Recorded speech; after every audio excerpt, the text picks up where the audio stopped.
Hello friends, मेरे channel में आप सभी का बहुत बहुत स्वागत है। तो फ्रेंड्स, आज देखिए मैंने फुल पटियाला पंजाबी सलवार बनाई है और सिर्फ मैंने इसको 3 मीटर कपड़े से बना के तैयार किया है। आप इसका फाइनल लुक देख सकती हैं कि किस तरीके से ये बन के आई है। एक एक प्लेट मैंने ज़मीन पे रख के दिखाई है और पीछे से भी इसका बहुत ही प्यारा सा लुक आ रहा है। तो चलिए इसकी कटिंग और स्टिचिंग शुरू कर लेते हैं। बहुत ही सिंपल तरीके से इसको हम बनाएंगे, बस आप वीडियो में अंत तक बने रहिएगा। और एक रिक्वेस्ट और है आपसे कि अगर चैनल पे पहली बार आए हैं तो प्लीज़ सब्सक्राइब करें और लाइक करें ज़रूर। आप भूल जाते हो लाइक करना वीडियो देखने के बाद।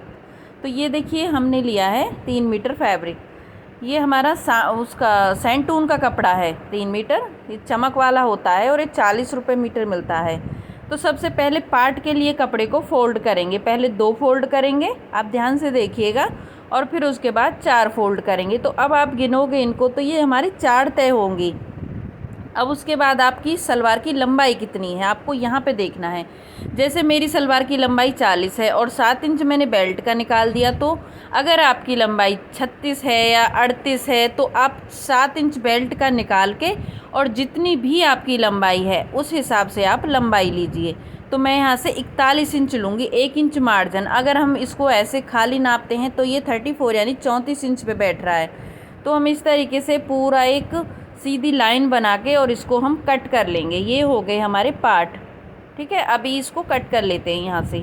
फिर उसके बाद हमें इसमें से कपड़ा कम भी करना है, क्योंकि पार्ट की जो हमें चौड़ाई रखनी है वो लगभग 8 इंच रखनी है, क्योंकि 6 की मोहरी मेरी तैयार है।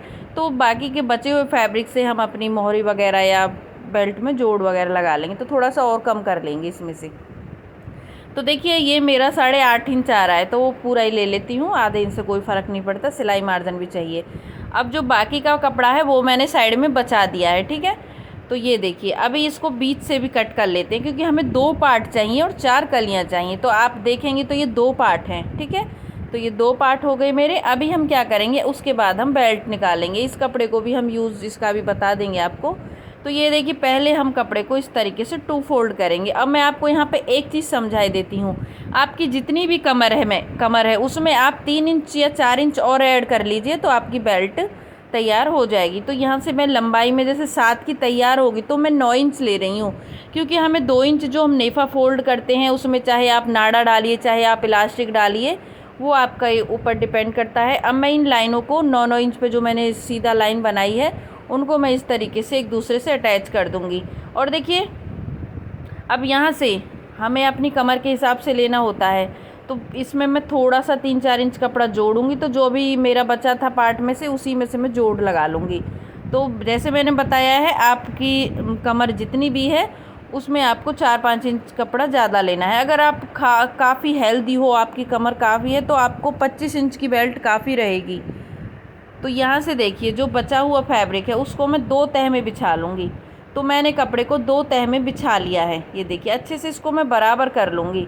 कपड़े को मैंने बराबर कर लिया है। अब उसके बाद आपको क्या करना है, आसन लेना है सबसे पहले। तो 7 इंच ऊपर बेल्ट का निकाल के, तो अगर आप हेल्दी हो तो आप 16 इंच पे लीजिए।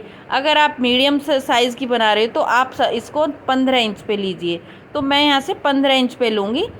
16 इंच से ज़्यादा बिल्कुल नहीं लेना है आसन, ध्यान रखें आप, चाहे कितने भी हेल्दी हो आप। अब मैंने यहाँ से ऐसे नापते हैं तो 8 आता है, अगर बेल्ट का निकाल के नापते हैं तो 15 पे आता है। तो 15-15 इंच पे लगा के, और इंच टेप को देखिए मैंने इसे तिरछा रख दिया है। तो 2 कली इस साइड से निकलेंगी और 2 कली दूसरी साइड से निकलेंगी।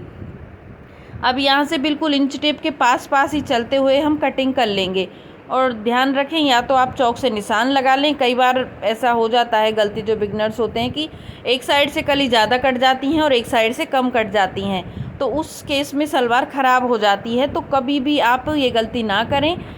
आप पहले इंच टेप को रख के और निशान भी लगा लें। अब देखिए आपको एक कली वाली साइड बंद मिलेगी और एक आपको आसन वाली साइड बंद मिलेगी। तो उनको आपको ऐसे कट करके अलग कर लेना है। तो यहाँ से मैं आसन वाली साइड को भी कट करके अलग कर लूँगी, क्योंकि हमें ये 4 कलियाँ बिल्कुल अलग अलग चाहिए। और इन्हें पार्ट में कैसे जॉइंट करना है वो भी मैं आपको भी बता दूँगी। पहले एक बार ये चेक कर लेते हैं कि आपकी जो सलवार है और कली है वो पार्ट के बराबर है या नहीं। अगर आपकी कली इतनी ऊंची आ रही है जितनी मैंने अभी दिखाई है तो भी कोई दिक्कत नहीं है, तो भी आपकी सलवार अच्छी बनेगी। अगर बराबर आ रही है तो भी अच्छी बात है, ऊंची आ रही है तो भी कोई दिक्कत नहीं है। अब एक कली को ऐसे रख के सिलाई कर लेंगे और दूसरी कली को भी ऐसे रख के सिलाई कर लेंगे, यानी दोनों कलियों को सिल लेंगे। तो देखिए फ्रेंड्स, आसन वाली साइड को छोड़ के जो स्ट्रेट साइड थी उसको मैंने अटैच कर लिया, दोनों कलियों को मैंने एक साथ सिल लिया है और बेल्ट में भी मैंने जोड़ लगा लिया है। अभी हम क्या करेंगे कि हम एक साइड का आसन सिल लेंगे, बैक साइड का। तो दोनों की राइट साइड मिला के, यानी कि सीधी साइड मिला के और एक साइड से आसन को हम सिल देंगे। सिर्फ एक साइड का सिलना है, दूसरी साइड का आसन नहीं सिलना है, उसको आपको खुला ही रहने देना है। एक बार दिखाई देती हूँ उसको भी मैं। तो ये देखिए, इसको नहीं सिलना है, सिर्फ बैक का सिलना है। तो देखिए फ्रेंड्स, मैंने बैक का आसन सिल लिया है। अभी इसको थोड़ा सा खोल के और अब हम इसमें प्लेट डालेंगे ज़मीन पे रख के, ये आप ध्यान दीजिएगा। अब मैं पहले 2 प्लेट बैक में डाल दूँगी, तो 3 इंच इधर से और 3 इंच इधर से। तो एक बॉक्स प्लेट डलेगी बैक में, आमने सामने मुंह होगा दोनों प्लेटों का, ध्यान रखें आप। ये देखिए, इसका मुंह इसके सामने और इसको उठा के इसके सामने। तो ये हो गई हमारी प्लेट। अब आपको यहाँ से ध्यान देना है कि आपको कपड़ा कितना छोड़ना है और कितने कपड़े में प्लेट डालनी है। तो यहाँ से बस थोड़ा सा ध्यान दीजिएगा आप। तो ये दोनों हो गई मेरी कंप्लीट। अभी अपनी बेल्ट लेंगे, तो बेल्ट को हम इस तरीके से मोड़ लेंगे। बेल्ट में जोड़ ज़रूर लगा लें, जो हमने बताया है आपको। और पहले इसके सेंटर में निशान लगा लेंगे हम बेल्ट के में। ये सेंटर में निशान हो गया, एक छोटा सा कट भी डाल देंगे इसमें। अब आपको क्या करना है कि यहाँ से 10 इंच छोड़ना है, यानी कि 10 इंच तक आपको कोई प्लेट नहीं डालनी है। अब जितनी भी प्लेट डलेंगी, जो इस साइड कपड़ा छूटा है वो कितना है वो भी नाप लेते हैं, तो वो 14 इंच है। तो उसी में सारी प्लेट हमें डालनी है। तो ये देखिए, यहाँ से लेके, मैं एक बार बता देती हूँ, यहाँ से लेके और यहाँ तक आपको खाली सिलाई चलानी है, क्योंकि प्लेट तो ऑलरेडी मैं डाल चुकी हूँ। अब बस इसको यहाँ से यहाँ तक सिल लेंगे। तो देखिए फ्रेंड्स, मैंने यहाँ से यहाँ तक सिल लिया है। अब मेरा बचा 14 इंच कपड़ा, तो उसमें सारी प्लेट हमें डालनी है। और देखिए, आप ध्यान दीजिएगा, मैंने सलवार को सीधा करके रखा हुआ है और जो प्लेटों का डायरेक्शन है, यानी कि प्लेटों का मुंह है, वो मैं आसन वाली साइड को कर रही हूँ, यानी कि जहाँ पे मैं बैठी हूँ मैं उस साइड को कर रही हूँ। और जो प्लेट की चौड़ाई होगी वो लगभग 3 से 4 इंच की होगी। तो मैं यहाँ पे 4-4 इंच की प्लेट डालूँगी और एक बार आपको नापते हुए चलना है। ये देखिए, प्लेट को ऐसे उठाना है और उठा के आपको इसी प्लेट के साथ ऐसे अटैच कर देना है। ये देखिए, और ध्यान रखें इनका जो डिस्टेंस है वो बराबर होना चाहिए, यानी कि इसमें मैं लगभग 1 से आधा इंच का गैप छोड़ रही हूँ प्लेट लगाने के बाद। तो इसी तरीके से आपको बिल्कुल नाप के अपनी प्लेट डालनी है। अगर आप इस तरीके से सलवार बनाओगे तो आपकी सलवार बहुत अच्छी बनेगी। तो देखिए, मैंने लास्ट तक ये डाल ली है। अब एक बार चेक कर लेते हैं हम इसको। तो देखिए, बिल्कुल बराबर आ रहा है मेरा ये वाला हिस्सा। अब मैं दूसरी साइड की डालूँगी, तो दूसरी साइड से भी सेम आसन वाली साइड को ही मुँह होगा। ध्यान रखें, जिधर मैं बैठी हूँ मुँह उधर ही होगा प्लेटों का। ऐसा ना हो कि आप उल्टा सीधा कर दें।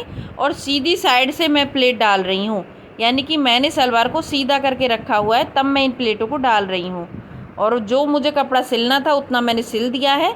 और बीच बीच में चेक करते रहेंगे, ताकि हमें ये पता रहे कि हमारी जो प्लेट है वो सही आ रही हैं। कई बार क्या होता है कि हम अंदाजे से ही डाल देते हैं, तो बेल्ट बड़ी हो जाती है, या मतलब जो भी प्रॉब्लम है वो आपको फेस करनी ना पड़े।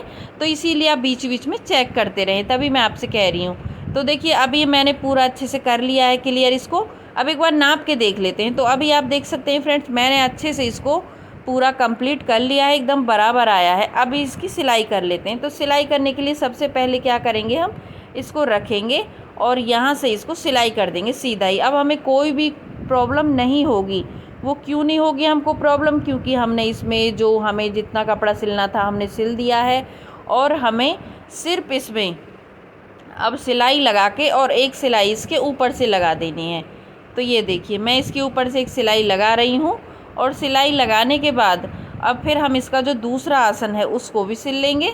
तो ये देखिए, मैं इसका जो कपड़ा है वो ऊपर की साइड को ही मुँह करके तब कर रही हूँ, सिल रही हूँ उसको। और पिन सारी निकाल देंगे अब, क्योंकि अब जो हमारा पिन वाला काम था वो कंप्लीट हो चुका है। तो अब बस हमें इसमें नेफा बना लेना है। तो सबसे पहले हम लगभग आधा इंच सिल के और फुट को उठा के और 1 इंच तक खाली छोड़ेंगे, मतलब वहाँ सिलाई नहीं चलाएंगे। और बिल्कुल आसन तक सिल लेंगे हम इस तरीके से। यहाँ से हमने आसन तक सिल लिया है इसको। और आसन तक सिलने के बाद यहाँ से अब हम इसमें नेफा बना लेंगे। तो इस साइड से सिलेंगे हम और फिर हम दूसरी साइड से सिल के और इसको पूरा कंटिन्यू तैयार करेंगे। ये देखिए, यहाँ से मैं इसको लगभग, जैसे मैंने 2 इंच ज़्यादा लिया था, तो मेरा आधा इंच तो चला गया जब मैंने बेल्ट को जोड़ा, और 1.5 इंच मेरा चला गया इसमें, जिसमें मैं अपनी सिलाई कर रही हूँ नेफे में चला जाएगा, जिसमें हम नाड़ा डालेंगे। अगर आप इसमें इलास्टिक डालना चाहती हो तो आप इलास्टिक भी डाल सकते हो। कहीं पे भी मुझे कोई प्रॉब्लम नहीं आई है, एकदम से अच्छी मेरी फिनिशिंग के साथ बेल्ट बन गई है। ठीक है, अब हम अपनी मोहरी बनाएंगे। तो मोहरी के लिए आपको मैंने ये फोम वाली बुकरम ली है, आप नॉर्मल बुकरम या पेपर पेस्टिंग का भी यूज़ कर सकते हो। अपनी मोहरी से आपको 1.5 इंच एक्स्ट्रा लेना होता है, चाहे पेपर पेस्टिंग है चाहे कपड़ा है कुछ भी है, 1.5 इंच ज़्यादा लेना होता है। अभी इसको हमने ऐसे सिल दिया है। पहले हमें कपड़े को सिलना है, सीधी साइड को रख के कपड़े को उल्टा करके। ठीक है, अभी फॉर्म वाली बुकरम को रखना है और ऐसे पलट के आपको बिल्कुल इसे ऐसे सेट करके रखना है, ताकि इसमें बिल्कुल भी गैप ना रहे और ये लूज़ ना हो, क्योंकि हम फॉर्म के ऊपर सिलाई नहीं लगाते हैं जब उसको उसके साथ अटैच करते हैं मोहरी के बेस के साथ। बेस बोले तो जो नीचे का बॉटम होता है, क्योंकि फिर वो कट जाती है जो फॉर्म होती है। तो सिर्फ हम डिज़ाइन बनाते टाइम उस फॉर्म पे सिलाई लगाते हैं। पहले हम एक सीधी लाइन बनाएंगे, सीधी लाइन बनाने के बाद 2 सीधी लाइन बना के और फिर हम इसमें जिगजैग वाला डिज़ाइन देंगे। तो जिगजैग वाला डिज़ाइन काफ़ी अच्छा लगता है, वो आप अपने अकॉर्डिंग आप जो भी इसमें डिज़ाइन बनाना चाहती हैं वो आप इसमें बना सकती हैं। तो यहाँ से मैं इसमें सेम ऐसे ही जैसे मैं आपको बता रही हूँ जिगजैग वाला डिज़ाइन बना लेंगे। ये देखिए, ये डिज़ाइन बनाने के बाद अभी हम क्या करेंगे कि एक सिलाई हम इसके ऊपर से और लगाएंगे, मतलब एक बार जिगजैग वाला डिज़ाइन, एक बार सीधी सिलाई। तो ऐसे ही कंटिन्यू हमको ये करना है। तो ये देखिए, मैं यहाँ से पूरा कंप्लीट इसको कर लूँगी।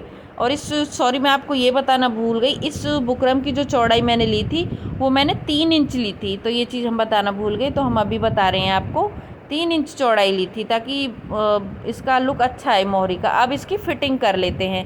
अब यहाँ पे आपको देखना है कि कितने इंच की आपको चौड़ाई रखनी है। जैसे मुझे 6.5 की रख के और तिरछा निशान लगाना है। ठीक है, तो यहाँ से मैं इसको तिरछा निशान लगा के और बिल्कुल आसन तक ले आऊँगी। अब जैसे मैंने आपको ये वाली मोहरी बनानी बताई है, जो इसका दूसरा पार्ट होगा मोहरी का, उसको भी हमें सेम ही बनाना है, उसमें भी कुछ भी अलग नहीं है। तो वीडियो काफ़ी लंबी हो जाएगी, इसीलिए हमने आपको एक में बहुत अच्छे तरीके से समझाया है। फिर भी कहीं पे कोई डाउट आता है तो नीचे कमेंट करके बताइएगा। एक्स्ट्रा फैब्रिक को कट कर देंगे, पूरा कपड़ा नहीं कट करना है, 1-1 इंच कपड़ा रखना है इसके अंदर, ताकि कभी टाइट लूज़ कर सको। तो देखिए, ये लुक ऐसे आता है साइड से ही, देखिए बड़ा प्यारा लुक आता है। और पहनने के बाद में ये सलवार इस तरीके से दिख रही है। अगर प्लीज़ अच्छी लगे तो रिक्वेस्ट है आपसे ज़रूर लाइक करें और कमेंट करके हमें ज़रूर बताएं कि आपको हमारा डिज़ाइन कैसा लगा। और नई नई वीडियोज़ देखने के लिए चैनल को सब्सक्राइब करें, बेल आइकन को ऑन कर लें। धन्यवाद।